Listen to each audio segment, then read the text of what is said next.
Hello friends, welcome to Meera Mind Voice, day 94 in Big Boss House, Wednesday episode. இன்னைக்கு மேலும் சிலர் வீட்டுக்குள்ளே வந்தாங்க.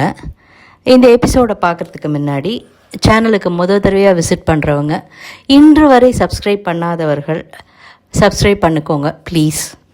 இன்றைக்கி பார்த்தோன்னாக்க 24 ஹவரில் ஆக்சுவலாக நிறைய நடக்குதுங்க. அதில் ஒரு சிலது சிரிக்கிற மாதிரியும் இருக்குது, பல விஷயங்கள் பயங்கரமாக கடுப்பாகிற மாதிரி இருக்குது. அதாவது இந்த பழைய கண்டஸ்டன்ட் எக்ஸ் கண்டஸ்டன்ட் உள்ள வராங்க இல்லையா, அவங்க ஏன் எக்ஸ் கண்டஸ்டன்ட் ஆனாங்கங்கிறத மேலும் மேலும் ப்ரூவ் பண்ணிக்கிட்டே இருக்காங்க இந்த வீட்டுக்குள்ளே. அவங்களுக்கு இருக்கிற அந்த வன்ம கொடவுன் இருக்குது பாருங்களேன், அதை அப்படியே அவிழ்த்து விட்டுக்கிட்டு இருக்காங்க ஒரு சிலர் தவிர. இன்றைக்கி பார்த்தோன்னா மார்னிங் விக்ரம் எழுந்து வந்து கேமரா முன்னாடி வியனா பேசினாங்கல்ல, அதுக்கான ஆன்சர் கொடுத்துட்ருக்காரு. எனக்குன்னு ஓட் பண்ணி இங்கே உட்கார வச்ச மக்களுக்காக நான் ஃபைட் பண்ணுவேன். இவங்க பேசாமல் இருந்திருந்தா விக்ரம் கேஷ் பாக்ஸ் எடுத்துகிட்டு வெளில போயிருப்பார். இவங்க லப லப லபன்னு பேசி, ஓ நான் இவ்வளோ பண்ணியிருக்கேன்னு நீ நினச்சாலும் எவனோ ஒருத்தன் நான் கரெக்டாக பண்ணியிருக்கேன்னு நினச்சி எனக்கு ஓட்டு போட்டிருக்கான், ஸோ நான் அவனுக்காக இங்கே இருக்கணும். ஏம்மா உனக்கு இந்த வேலை? அடுத்தது மார்னிங் சாங்கு எப்பா எப்பா ஐயப்பா, இது பணப்பெட்டி வாரம்ங்கிறதுனால பணத்தை பற்றியே சாங்ஸ் வந்துட்டுருக்கு. அடுத்தது விக்ரம் வியனாவை தனியாக கூட்டுட்டு போயே கேட்குறாரு, சி நான் என்ன பண்ணினேன் ஏது பண்ணேன் அது இதுக்காக பண்ணேன்ல ஜஸ்டிஃபிகேஷன்லாம் அவர் கேட்கல. எந்த மொமெண்ட்டில் உனக்கு நான் அந்த மாதிரி பண்ணினேன்னு தோணுச்சு அப்படின்னு கேட்குறாரு. இவங்க சொல்கிறாங்க, நான் ஏன் இன்ஃப்ளூயன்ஸ்டு நினைக்கிறீங்கிற மாதிரி. நீங்கள் ரொம்ப நல்ல குட் பர்சன் ஒரு 5-6 வாரம்லாம் காமிச்சிட்டு இருந்தீங்க, அதுக்கப்புறமா நீங்கள் ஒரு ஷிஃப்ட் ஆனீங்க. திஸ் இஸ் நாட் மீ, அதாவது நீ என்னை இப்படி ப்ரொவோக் பண்ணுற அப்படிங்கிற மாதிரி ஒன்று கொண்டு வந்தீங்க. நீங்கள் தான் என்னை இப்படி மாற்றி வைக்கிறீங்க அப்படின்னுட்டு. அதுக்கப்புறம் தான் எனக்கு ஃபீல் ஆச்சு யூ ஆர் பிளேயிங் அப்படின்னுட்டு. கரெக்டாக உங்களை ப்ரொஜெக்ட் பண்ணியிருக்கீங்க நீங்கள், தப்பு இல்லையே, அதுதானே இந்த கேமு. அவர் மற்றவங்கள அவராக இருந்திருக்காரு, மற்றவங்க பண்ணுறதெல்லாம் பார்த்து அவங்களுடைய இன்ஃப்ளூயன்ஸில் இவர் மாறி இருக்கார். ஒரு கட்டத்துக்கு மேலே நம்மளை டிஃபெண்ட் பண்ணி ஆகணும் அப்படின்னு இறங்கி இருக்காருங்கிற மாதிரி. இது அவங்க பார்வையில் தப்பு, ஒரு சிலர் பார்வையில் right. End of the day it is a game show. So ஏதோ ஒன்று அவர் பண்ணியிருக்காரு, இன்னி வரைக்கும் 92 நாள் வர்றதுக்கு டிசர்வாக இருந்திருக்காரு. அதுக்கப்புறமா வினோத் பிரவீன்ராஜ் பெட்ரூமில் பேசிகிட்ருக்காங்க திவாகரை வச்சு. பிரவீன்ராஜ் வெளியில் ஒரு ஷோ பண்ணார் திவாகர் கூட, அது இது எதுன்னு நினைக்கிறேன். அப்போலேருந்து வச்சு செய்கிறாரு திவாகரை, ஏய் தம்பி இங்கே வாடா அப்படின்னே கூப்பிடுறாரு. கூப்பிட்டுட்டு இது பண்ணோடனே திவாகர் சார் நீங்கள் ரொம்ப கரெக்டு சார், நீங்கள் பர்ஃபெக்டாக பண்ணுறீங்க சார், நீங்கள் தான் சார் சரி, நீங்கள் என்னை உருவகேலி பண்ணவே இல்லை சார் அப்படிங்கிற மாதிரிலாம் அவர் சார் சார் சார் சார்னு பேசிகிட்ருக்காரு. ஏதாவது தப்பாக பேசியிருந்தால் மன்னிச்சிடுங்க மக்களே அப்படின்னுட்டு கேமரா முன்னாலெல்லாம் கேட்டு. அந்த மனுஷன் பண்ணுற அக்கிரமம் இருக்குது பாருங்களேன், ஒரு பொண்ணை விடுறதில்ல, எல்லாத்து பின்னாடி எத்து கிடைச்சாலும் பரவாயில்லன்னு அலைஞ்சிக்கிட்டு, இதுக்காக தான் நீ வெளியிலேயே போன, திரும்ப அதையே பண்ணிகிட்ருக்கியே அப்படின்னு தோணுச்சு. அடுத்தது வினோத் வியனா மேக்கப் போடுறத பெயிண்ட் அடிக்கிறத கிண்டல் செஞ்சு ரொம்ப கேவலமாக பாடுறாருங்க. தான் பாடுறது என்னமோ ரொம்ப கரெக்டுன்னு நினச்சிட்டு போடுற ஒரு சில வார்த்தைகள்லாம் ரொம்ப மோசமாக இருக்குது. அது இந்த பொண்ணுங்க பெருசாக எடுத்துக்கல. அரோராவும் திருப்பி பாட்டு பாடுறாங்க, ஏதோ பண்ணிகிட்ருக்காங்க. அடுத்தது டாஸ்க் 4வது வருது, பணப்பெட்டி 2.0. கார்டன் ஏரியாவில் பணத்தை பரப்பி வச்சுருப்பாங்க. இது முன்னாடியே ஒரு சீசனில் வச்சுருக்காங்க. ஃபுல்லாக கோட் போட்டுக்கிட்டு அதில் பணத்தில் உருளணும், கம்மை தடவிண்டு அதில் ரெயின் கோட் மாதிரி ஒன்று கொடுத்துட்டாங்க, உருளணும். யார் யார் போகிறீங்கன்னு ஒரு சின்ன சர்ச்சை நடந்தது. ஆக்சுவலாக இவங்க சாப்பிட உட்காடுறாங்க. சாப்பிட உட்காரும்போது இரு இப்போ சாப்பிட வேண்டாம், பிக் பாஸ் கூப்பிட்டு சொல்கிறாரு இப்போ சாப்பிடாதீங்க அப்படின்னுட்டு. சரி நமக்கு ஏதோ டாஸ்க் இருக்குன்னுட்டு இவங்க சாப்பிடாமல் இருக்க 4 பேர் போகலாம் 2 பேரான உடனே வினோத் ஓட்டு போட்டு டிசைட் பண்ணலான்னு நீங்களே உங்களுக்குள்ள ஒருத்தர் மாற்றி ஒருத்தர் ஓட்டு போட்டுக்குவீங்க அப்படி தானே அப்படிங்கிறாரு. சரி 4 பேர் வேணும்னு சொல்லிவிட்டு அரோராவையும் சாண்ட்ராவையும் தவிர மிச்சம் 4 பேர் செலக்ட் ஆகி ஃபஸ்ட்டு வந்து திவ்யாவும் யார் விக்ரமும் போகிறாங்க. செகண்டு சபரி அண்டு கானா வினோத் போகிறாங்க. இந்த மாதிரி பண்ணும்போது அவங்க சரி நாங்கள் போய் சாப்பிட்றோன்னு அவங்க போய் சாப்பிட்டுட்டாங்க. ஆக்சுவலாக சாப்பிட்டதுக்கு அப்புறமா ஆனால் பிக் பாஸ் வந்து முடித்த உடனே ஓகே 2 பேரும் ரெடி ஆகுங்க நீங்களும் போகலான்னு சொல்ல என்ன பிக் பாஸ் அப்படின்னுட்டு. ஆனால் இவங்க 2 பேரும் பண்ணுறாங்க. 3 பேருமா ஓவராலாக ஃபஸ்ட் ரவுண்டில் திவ்யா அண்டு இவங்க சம்பாதிச்சது 65,500 ரூபாய். அடுத்தது 68,600 Sabari and Gana Vinoth. Sandra and Arora வந்து 49,400. ஸோ ஓவராலாக பார்த்தீங்கன்னா 1,83,500 ரூபாய் கலெக்ட் பண்ணியிருக்காங்க. Good amount. இது ஓவராலாக சேர்த்தோன்னா கேஷ் பாக்ஸில் ஆல்ரெடி இருக்கிற 3 லட்சம் ரூபாய் சம்திங்கோட சேர்த்தோன்னாக்க 5,18,500 ரூபா வந்துருச்சிங்க. 5 லேக் மார்க்கு கிராஸ் ஆகிடுச்சு. இது முடித்த உடனே திவாகர் வியன்னாட்ட நம்ம பணப்பட்டி எடுத்துகிட்டு ஓடிடலாமா அப்படின்னு கேட்குறாரு. பிக் பாஸ் சொல்லுவாராம் திவாகர் வியானா வெளியில் போய் நன்றாக வாழுங்கள் அப்படின்னுட்டு. திவ்யா கிட்ட இவர் வழியிற வழிச்சல் இருக்கே சத்தியமாக முடியல. உங்கள் அப்பா கிட்ட வந்து உங்கள் அம்மா கிட்ட வந்து அவங்கள கன்வின்ஸ் பண்ணி நான் உன்னை கல்யாணம் பண்ணிட்டு தான் மறுவேளை பார்ப்பேன் அப்படின்னு அலைஞ்சிட்ருக்காரு. அரோரா கிட்ட வரல. அதே மாதிரி ஆமாம் அரோரா கிட்ட வரல. இவங்க 2 பேரையும் தான் பயங்கரமாக பண்ணிகிட்ருக்காரு அவர். அதுக்கப்புறமா ரம்யா அண்ட் அப்சரா வராங்க. கரெக்டாக இவங்க பேசிகிட்டு இருக்காங்க யார் வரக்கூடும் அப்படின்னுட்டு. ரம்யா வரலாம், அப்சரா வர்றதுக்கு வாய்ப்புகள் நிறைய இருக்குது அப்படின்னுட்டு பார்த்தா இவங்க 2 பேரும் வராங்க. சபரி ஒரு லூஸு ரம்யாவை உடனே கூட்டிகிட்டு போய் சாக்லேட்லாம் எடுத்து கொடுக்க அது எல்லாருக்கும் கொடுத்துட்டு அண்ணே என்னை சாப்பிடவே விடலைண்ணே அப்படின்னுச்சு. அது என்னமோ ஒரு அண்டர்ஸ்டாண்டிங் இருக்குது அவங்களுக்குள்ள, அது என்னன்னு புரியல. ஆனால் இவங்க 2 பேரும் பிரவீன்ராஜும் சரி இவங்க 2 பேரும் சரி வன்மத்தை கொட்டலை. வியனா வந்து ஃபஸ்ட்டு விக்ரமை வச்சு செஞ்சுது. அடுத்தது பார்த்திங்கன்னா சாண்ட்ராவை பயங்கர ட்ராமா. நேற்றுக்கு பிரவீன்ராஜ் வந்து ட்ராமா இல்லை ட்ராமான்னு பிக் பாஸ் பிரவீன் லூப் அப்படின்ட்டார். லூப்பில் ட்ராமா இல்லை ட்ராமான்னுட்டு ரொம்ப நாள் லூப் பண்ணிகிட்டு இருந்தார். அப்போ வெளியில் பண்ணிகிட்டு இருக்கிற மாதிரியே தான் பிக் பாஸும் நினைக்கிறாரா? அப்போ இந்த வாரம் சாண்ட்ரா வெளியில் போகிறாங்களா தெரியல, வெயிட் பண்ணி தான் பார்க்கணும். ஆக்சுவலாக ரம்யா வந்த உடனே நம்ம சாண்ட்ரா போய் கட்டி ஓட அழறாங்க. உள்ளே வந்துட்டு சொல்கிறாங்க இவங்க என்னெல்லாம் பண்ணியிருக்காங்க கேட்கணும்னு வந்தேன், ஆனால் இப்படி அழறவங்கள்ட்ட என்னத்தை கேட்குறது அப்படின்னு. அவங்களுக்கும் வருத்தம் இருக்குது, விக்ரம் மேலே வருத்தம் இருக்குது, சாண்ட்ரா மேலே வருத்தம் இருக்குது. அதை ரம்யா கேட்குற விதம் வந்து சரி போ அப்படின்னு இருக்குது. பிரவீன்ராஜ் ரொம்பலாம் அடிக்கலை, சரி போ அப்படின்னு விட்டுட்டாரு. ஆனால் வியன்னா தான் அடுத்தது வந்து பாரு இவனை சபரியை வந்து மிக்சர் தின்னுட்டு இருந்த நீ 92 நாளா அரோராலாம் ஒன்றுமே பண்ணலை, உட்காந்து தேய்ச்சி பண்ணிட்டா. திவ்யாவுக்கிட்ட மட்டும் யாருமே போலிங்க, அதுதான் ஏன்னே தெரியல. அடுத்தது பார்த்தா ஃபைனலிஸ்ட் எல்லாம் ரொம்ப அன்கம்ஃபர்டபுளாக ஃபீல் பண்ணுறாங்க. பிக் பாஸ் வேறு என்ன பண்ணிட்டாரு, கூப்பிட்டு ஒரு டாஸ்க் ஓல்டு கண்டஸ்டண்ட்டுக்கு இவங்கெல்லாம் எப்படி ஃபைனலுக்கு வந்தாங்க, இவங்கள விட நான் பெஸ்ட்டு, மேபி நான் இருந்திருப்பேன், இவங்கெல்லாம் டாப் 6 இருக்கிறதுக்கு தகுதியே இல்லை, நான் இருந்திருப்பேன் அப்படின்னு சொல்லணும்னு. ரம்யா வந்து சாண்ட்ரா அண்ட் அரோரா. சாண்ட்ரா வந்து அழுதுகிட்டே இருக்காங்களே தவிர வேறு ஒன்றும் பண்ணலை. அரோரா 5 வாரம் கழித்து தான் வெளியிலே தெரிய ஆரம்பித்தாங்க. நீயும் பண்ண வேண்டியதானே, 5 வாரம் கழித்து அட்லீஸ்ட் அந்த பொண்ணு வெளியில் தெரிஞ்சுது, நீ தெரியவே இல்லையே அப்படின்னு நமக்கு சொல்ல தோணினது. அடுத்தது பிரவீன்ராஜும் வந்து இது 2 தான் அப்படின்ட்டாரு. வியன்னா சாண்ட்ரா சபரி விக்ரம். ஆக்சுவலாக 24/7 சபரியை பற்றி பேச ஆரம்பித்த உடனே கம்ப்ளீட்டாக ஒரு நிமிஷத்துக்கு மியூட் ஆகிடுச்சு. நம்மெல்லாம் நினச்சோம் சரி ஏதோ நம்ம இதில் ப்ராப்ளம்னுட்டு, கடைசியில் பார்த்தா அந்த பொண்ணு வகதொகை இல்லாமல் பேசியிருக்கு சபரியை பற்றி. சாண்ட்ரா அழுதுகிட்டே இருக்காங்க, வேறு ஒன்றும் பண்ணல. வன்ம கோடவுன், கன்னிங். சபரி வந்து மிக்சர், அரோரா வந்து விக்ரம் வந்து அப்படியே என்ன சொல்கிறது விக்ரம்ங்கிற மாதிரி இவங்க ப்ரொஜெக்ட் பண்ணுறாங்க. அவர் அவ்வளோ இது பண்ணுறாரு ஃபேக்கு அப்படின்னுட்டு.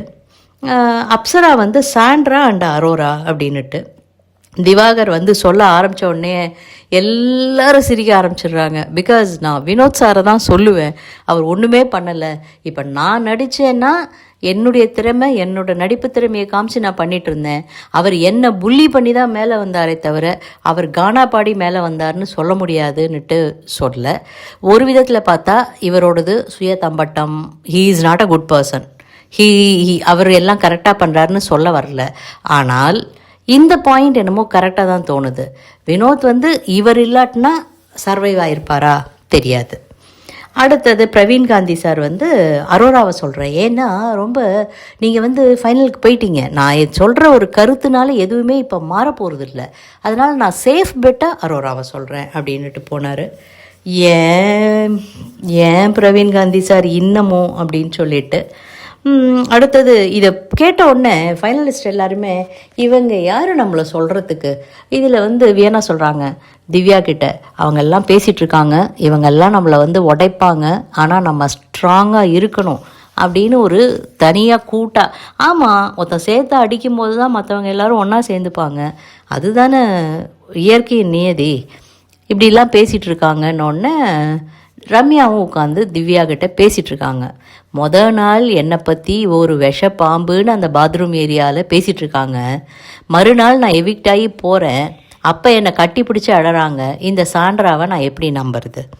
ரெண்டாவது, விக்ரம் வந்து என்னை நாமினேட் பண்ணுறதுக்கு இவ எப்போ பாரு அழுதுட்டுருக்கா, இவன் ஒரு கோழை அப்படின்லாம் சொன்னார். ஆனால் அவர் என்ன பண்ணுறாரு, ஒவ்வொரு பாயிண்ட்லேயும் அழறாரு. வெங்காயம் இல்லையான்னு அழ ஆரம்பித்ததுலேருந்து வியன்னா சண்டையில் அழறாரு, திவ்யா கூட சண்டை போட்டு அழறாரு. இவர் அழுதா மட்டும் அது வந்து அவருடைய எமோஷன். இவர் கத்தினா மட்டும் எல்லாரும் ட்ரிகர் பண்ணி கத்துறாரு. இவர் பக்கம் மட்டும் நியாயம். அதே விஷயத்த மற்றவங்க பண்ணாங்கன்னா அதை சொல்லியே அவங்கள நாமினேட் பண்ணுவார், திரும்ப திரும்ப பேசுவார், ட்ரிகர் பண்ணுவார், எல்லாம் பண்ணுவார். அது என்னமோ உண்மை. திவ்யாவும் சொன்னாங்க, இதைத்தான் நான் சொன்னேன் அப்படின்னு சொல்லிட்டு. நீ பண்ணிவிட்டு மற்றவங்களை எப்படி அக்யூஸ் பண்ணுவ நீ அப்படின்னு. நேருக்கு நேர் மோதணும். பேசிகிட்டே உங்ககிட்ட பேசிகிட்டே இருக்கும்போதே, ரம்யா கிட்ட பேசிகிட்டே இருக்கும்போதே பின்னாடி போய் ஐயோயோ ரம்யாவெல்லாம் நம்ப முடியாது, அவள் விஷப்பாம்புன்னு பாருக்கிட்ட பேசினாங்கல்ல அது. இதில் வந்து பிரவீன்ராஜ் அண்ட் பிரவீன் காந்தி சொல்கிறாங்க, இந்த கமெண்டெல்லாம் பற்றி யாரும் கவலைப்படாதீங்க. இவர் முகத்தில், திவாகர் முகத்தில் வினோத்தை பார்த்தா பயங்கரமாக ஒரு பொறாமை தெரியுது. That is true. Divakar and Viyana ரெண்டு பேரும் அப்படியே பொறாமை பொச்சரிப்பில் அப்படியே பயங்கரமாக ஒரு வில்லத்தனமாக தான் இருக்காங்க வீட்டுக்குள்ளே. உள்ளுக்குள்ளே இவங்க எல்லாரும் பேசிகிட்டு இருக்காங்க, இவ ஒன்றுமே பண்ணலலாம் சொன்னால் அரோராக்கெல்லாம் ஹிட் ஆகாதுப்பா, இவங்களோட ஹிட் பாயிண்ட் எதுன்னு நமக்கு தெரியும்னுட்டு திரும்ப எகைன்னு அந்த துஷார்னு அவளை வச்சு பயங்கரமாக கிண்டல் பண்ணிகிட்ருக்காங்க. எதுவுமே செய்யலைன்னா ரெட் கார்பெட் போட்டு விஜய் சேதுபதி சார் வந்து கையை பிடிச்சி கூட்டிகிட்டு போய் ஒரு டிடிஎஃப் டிக்கெட் கொடுத்தாரே, இவங்களுக்கா கொடுத்தாங்க? அரோரான்னு ஃபுல்லாக எழுதி பேனர்லாம் போட்டு நீ தானே வாங்கினது, நீ தானே அதுக்கு உழைச்ச அப்படிங்கும்போது இவங்க சொல்கிறதெல்லாம் மனசுலையே ஏற்றுக்காத அப்படின்னு சொல்கிறது கரெக்டாக தான் இருந்தது. அடுத்தது ரம்யா வந்து பேசிகிட்டு இருந்தாங்க. அதுக்கப்புறம் பார்த்தோன்னாக்கா துஷாரை வச்சு கிண்டல் பண்ணிகிட்ருக்க அரோரா என்ன பண்ணாங்க, அப்சராவை உள்ளே கூட்டிகிட்டு போய் கேட்டாங்க, நான் வந்து துஷாருங்கிற ஒரு பிம்பத்தை எனக்கு வந்து இந்த வீட்டுக்குள்ளே இருக்கிற ஒரு சப்போர்ட் சிஸ்டமாக நான் உருவகப்படுத்திட்டேன். இப்போ அவன் வெளியிலேருந்து வந்தால் என்கிட்ட அந்த மாதிரி பழகுவானா பேசுவானான்னு எனக்கு தெரியாது, அதில் வந்து நான் உடைவேனா என்ன ஆவேன்னு எனக்கு தெரியாது அப்படிங்க அப்சரா ரொம்ப அழகாக சொன்னாங்க. ஆனால் லேடிஸ் மனசுன்னு ஒன்று இருக்குல்ல அப்படின்னுட்டு. ஆமாம், அது வந்து நான் கோப்பப் பண்ணி தான் ஆகணும், இது என்னுடைய பிம்பம், நான் உடையும் போதெல்லாம் ஓகே எனக்கு சப்போர்ட்டுக்கு ஒருத்தன் இருக்கான்னு நானாக க்ரியேட் பண்ணின ஒரு பிம்பம் இது அப்படின்னு தெளிவாக பேசிகிட்டு இருந்தாங்க. அந்த பையன் வந்து எப்படி அதுக்கு ரியாக்ட் பண்ணுவான் என்ன பண்ணுவான்னு எனக்கு தெரியாது அப்படின்னுட்டு வேணா சொல்கிறாங்க, அவன் வரமாட்டான் அப்படிங்கிற மாதிரி. வரலன்னா இந்த பொண்ணு ரொம்ப சந்தோஷப்படுங்கிற மாதிரி தான் இன்றைக்கி இருக்குது. அடுத்தது பார்த்தா ஒரு புது கேம் என்னென்னா, பழைய கண்டஸ்டண்ட்டும் புது கண்டஸ்டண்ட்டும் மோதிக்கணும். இதில் வந்து பொட்டியில் பணம் சேர்க்கறதுக்காக ஃபைனலிஸ்ட்டும் எப்படி சேருதுன்னு பார்த்துருவோம் அப்படின்னு எக்ஸ் கண்டஸ்டண்ட்டும். 3 லட்சம் இருக்கும். ஃபைனலிஸ்ட் வின் பண்ணாங்கன்னா 3 லட்சம் ரூபாய் பணப்பெட்டியில் சேரும். எக்ஸ் கண்டஸ்டன்ட் வின் பண்ணாங்கன்னா சேராது. இதில் 3 டாஸ்க்கு. ஃபஸ்ட்டு டாஸ்க்கு வந்து கப் எடுத்து வச்சுட்டு பலூனை உடைக்கணும்.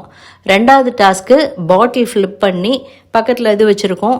இந்த இப்போல்லாம் வர வர நிறைய ரீல்ஸ் வருது இல்லையா ஃபேஸ்புக்கில் இதுலன்னு, அதே டாஸ்க்கை ரீக்ரியேட் பண்ணியிருக்காங்க. அதில் என்ன நம்பர் இருக்கோ அத்தனை கப்பை எடுத்து வைக்கணும்.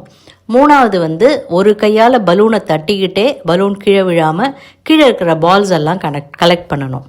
இதுக்கு ஃபஸ்ட்டு ரவுண்டுக்கு ஃபைனலிஸ்ட்லேருந்து சபரியும் இதுலேருந்து எக்ஸ் கண்டஸ்டன்ட்லேருந்து வியன்னாவும், செகண்டு வந்து கானா வினோத்தும் இந்த சைட்லேருந்து பிரவீன் ராஜும், தேர்டுக்கு ரம்யா ஜோவும் ஃபைனலிஸ்ட்லேருந்து திவ்யாவும் பண்ணலாம் அப்படின்னு முடிவு பண்ணிட்டாங்க. ஆக்சுவலாக சபரி pretty ஃபாஸ்ட்டாக முடித்தார். வினோத் கொஞ்சம் ஸ்லோ ஆகிட்டார். அடுத்தது பார்த்தோன்னா ரம்யா ஜோ சூப்பராக பலூனை தட்டிகிட்டே இருக்கிற பால் எல்லாம் கலெக்ட் பண்ணிட்டாங்க. ஸோ எக்ஸ் கண்டஸ்டன்ட் ஓன், அவங்க வின் பண்ணிட்டாங்க.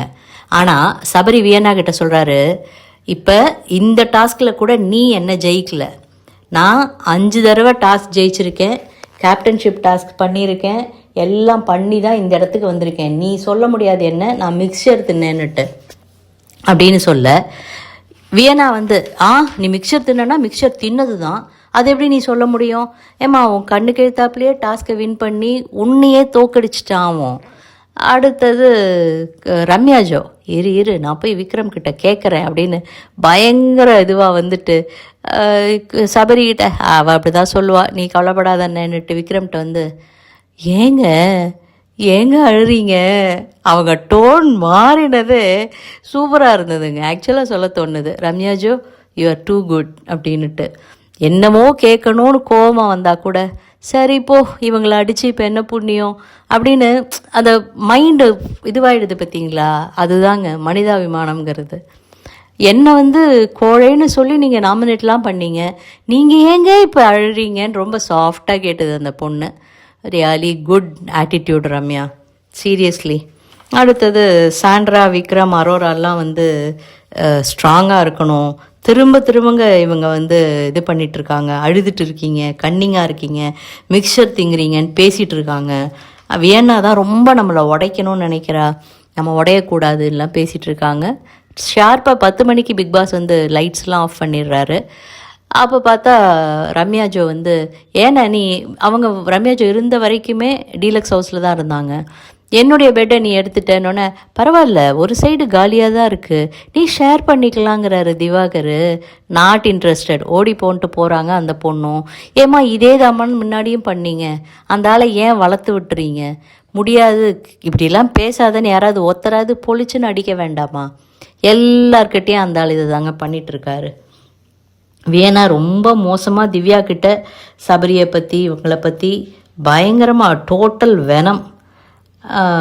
அரோரா வந்து அரோரா சொல்கிறாங்க, நீ எடுக்கலையா பைசாவை அப்படின்னு என்கிட்ட வந்து கேட்டா, இல்லைன்னு சொன்னோடனே இந்த 5 பேரை தாண்டி நீ வின் பண்ணிடுவேன்னு நினைக்கிறியான்னு கேட்குறாவோ.